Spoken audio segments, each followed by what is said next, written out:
You know, you have some expertise here, and growing up in New Jersey in that community, and now living where you do in Arizona for a couple of decades, living among the Jewish community, sometimes there's this cultural expectation that you're going to be a Democrat, that you're going to be liberal, but you're not. You're very conservative. You're very, I don't want to say Republican, but you think the way that many evangelical Republicans do. Why is that? Well, I think it's very simple. I did grow up on the East Coast, and I did grow up in a very liberal household. Now, it wasn't blatantly liberal to the point where we talked politics, but just in general, as you grow up in that area, the tri-state area, if you will, and you're kind of guarded from the reality of what the rest of the world is.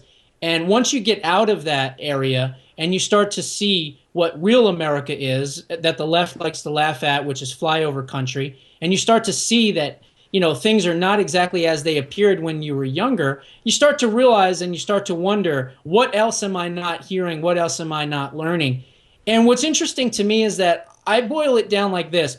I believe most Jews that are not religious, that are more secular, are more in favor of being Democrats because of Jewish guilt. Okay, now see if you can follow me here. Jews are known as the chosen people. And in the Torah, there is a section called Tikkun Olam, which means to heal the world. And so Jews are, as the chosen people, they're usually more wealthy, they're usually more educated, and they usually are in an upper echelon in society. Not all the time, but usually they are. And so there's an internal guilt that they feel about that. And so what they do instead is they vote for, quote, the disenfranchised, or the little guy, or the people that need a leg up in society. But what they don't understand is typically the folks that they vote for are the most anti-Semitic. So in essence, it becomes a suicide vote.